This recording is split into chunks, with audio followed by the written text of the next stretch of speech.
سب سے پہلے میں ابھی جا رہا ہوں، دوڑ رہا ہوں وہاں پولنگ اسٹیشن پر تاکہ میں اپنے ووٹ کا استعمال کر سکوں، اور یہی اپیل ہے فرسٹ میری طرف سے ووٹرز سے، جہاں بھی آج ووٹ ڈالے جا رہے ہیں فرسٹ فیز میں، کہ نکل آئے، ووٹ اپنا استعمال کر لیں، ووٹ ڈالیں۔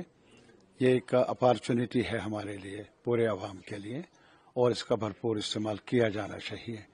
اور دوسری گزارش میری یہی ہے کہ امن و امان قائم رکھنا بہت ضروری ہے، اور اس میں کون جیتے کون ہارے وہ عوام آپ نے ہی فیصلہ کرنا ہے، عوام نے فیصلہ کرنا ہے۔ تو اس وجہ سے امن سے قاعدے کے مطابق جو بھی آپ کا حق بنتا ہے اس کا استعمال کر لیں۔ اور جہاں تک منشور کا تعلق ہے، ہمارا منشور صرف یہ ہے کہ جموں کشمیر کے یہ چناؤ ایک انپریسیڈنٹڈ پس منظر میں ہو رہے ہیں۔ انپریسیڈنٹڈ اس لحاظ سے کہ آپ کو معلوم ہوگا کہ 6 سال کے بعد 2018 میں اسمبلی، اور تب سے وہ بنگ ہو گئی، آج تک اسمبلی نہیں، کہیں اور کسی خطے میں ایسا ہوا نہیں ہے۔ اور اس کے علاوہ ابھی سپریم کورٹ کی مداخلت سے ایسا الیکشن کا پروسیس شروع ہوا، لیکن اس کے ساتھ ہی سرکار نے وعدہ کیا تھا اسٹیٹ ہوڈ ریسٹور کر لیں گے۔ وہ جو ہماری مانگ رہی ہے کہ جو چھینا گیا وہ تو دے دو، ہم اور کچھ نہیں مانگتے۔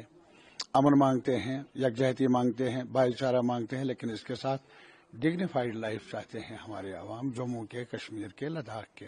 اور اس ڈگنیٹی میں یہ ہے کہ جو ہمارا کانسٹیٹیوشنلی گارنٹیڈ رائٹس ہیں، ان کو آپ نے لیا ہمیں پوچھے بنا، ان کو ریسٹور کرنے کی مانگ ہی بنیادی مانگ ہے ہماری، جہاں تک منشور کا تعلق ہے۔ اور پھر اس کے علاوہ جیسا کہ ابھی آپ کو معلوم ہوگا، ریسنٹلی پھر ایک اور امینڈمنٹ لائی گئی ری آرگنائزیشن ایکٹ میں، جس میں فردر ڈس امپاور کیا گیا لیجسلیچر کو بھی، کیبنٹ کو بھی، یعنی جو ایک الیکشن کا رائٹ ہے قاعدے کے مطابق، اس کو بھی کمزور کیا گیا۔ وہ اس لیے کہ زیادہ اختیارات دیے گئے ایل جی کو، جو ان الیکٹڈ ریپرزنٹیٹو ہے، جو جس کا مطلب نمائندگی کا حق نہیں ہے لوگوں کی کرنے کا۔ تو اس کے ساتھ ہی جہاں تک روزگار کا سوال ہے، یہاں کوئی انڈسٹری نہیں، ایک انڈسٹری ہے، وہ ہے کسان، کاشت کرتے ہیں، ان کو بھی اپنی فصل کی واجب قیمت ملتی نہیں ہے۔ سیب کا حال دیکھ لیجئے، برآمد درآمد یہ سلسلہ بڑے پیمانے پر، اور مارکیٹ تنگ ہو رہا ہے۔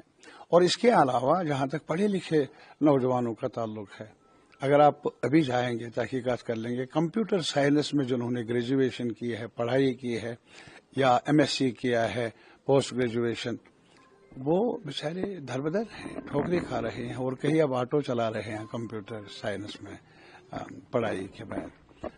یہ ایک بڑا مسئلہ ہے ہمارے لیے، ہمارے نوجوان کے لیے۔ جموں میں بھی یہ مسئلہ ہے، کشمیر میں مسئلہ ہے، لداخ میں بھی یہ مسئلہ ہے، اور اس بارے میں انہوں نے بہت کچھ کہا۔ آج تک یہ ہوا، اب یہ ہوگا، اور ایک امید انہوں نے پیدا کی جیسے کہ سب کچھ نیا ہوگا۔ سب کچھ نیا ہوا، وہ ہمارے حقوق کو کم کیا گیا۔ وہ سب سے نیا یہ ہوا کہ لوگوں کو خاموش کرانے میں ہر تدبیر کو آزمایا گیا، لیکن لوگوں کو با اختیار بنانا یا لوگوں کے جو روزمرہ زندگی میں بہتری لانے کا جو ان کا دعویٰ ہے، زمینی حقائق بتا رہے ہیں کہ وہ صحیح نہیں ہے۔ جیسے فاروق صاحب کہہ رہے ہیں یا باقی لیڈراں کہہ رہے ہیں کہ پاکستان سے بات چیت ہونی چاہیے۔ نہیں، لازماً میں کہتا ہوں وہ ایک حصہ ہے، وہ کیوں ہمارا ہمسایہ ہے، اور اس سے پہلے بھی بات چیت ہوئی ہے۔ اس سے پہلے بھی میں یاد دلانا چاہوں گا آپ کو کہ پرائم منسٹر ہمارے وہ ویڈنگ سیریمنی میں گئے تھے پاکستان، تو ایک جو ان کا دوست رہا ہے، شاید وہ آج ان کی ہی پارٹی حکومت کر رہی ہے۔ تو اس لیے کہ یہ جو سلسلہ ہے، پاکستان کو ہم الزام دیں اگر ان کے کئی کام اچھے نہیں ہیں، تو بات چیت کر لو آپس میں، اس میں فائدہ ہے دونوں ممالک کا، اور سب سے بڑھ کر زیادہ فائدہ ہے جموں کشمیر کا، کیونکہ ہم سرحد پر ہیں اور سینڈوچ ہو رہے ہیں، ادھر سے گولی ادھر سے گولی۔ ہمارے کسان جو بارڈر کے نزدیک ہیں، پوچھ لیجئے، یہ جو ہمارا کٹھوا ہے، سامبا ہے، اور جگہیں ہیں، کافی سفر کر رہے ہیں، اور اس وجہ سے اگر لازمی یہ ہے کہ ہم سب کے لیے کہ امن قائم کرنے کے لیے دو باتوں کا ہونا ضروری ہے. ایک، لوگوں کو اعتماد میں لیا جائے. جتنا آپ بھروسہ پیدا کر سکتے ہیں، اپنا سکتے ہیں کشمیری عوام کو، جموں کے عوام کو، اس سے ایک سپیس جو ہے ٹیررزم کی، وائلنس کی، وہ کم ہوگی. اور پھر دوسرا ہے، اگر بیرونی مداخلت ہے تو اس کا تدارک یہی ہے کہ ان سے بات چیت کر لو، ان کو کہو آپ اپنے ملک کو سنبھالو، ہمیں بھی اپنے ملک کو سنبھالنے کا موقع دے دو، تجارت کر لو، آنا جانا رکھ لو. میرے خیال میں وہ یہ بنیادی باتیں ہیں امن قائم کرنے کے لیے. اس سے ملک کی سلامتی بھی ٹھیک رہے گی اور ساتھ ہی ساتھ جموں کشمیر کے لوگوں کو بھی کچھ راحت ملے گی.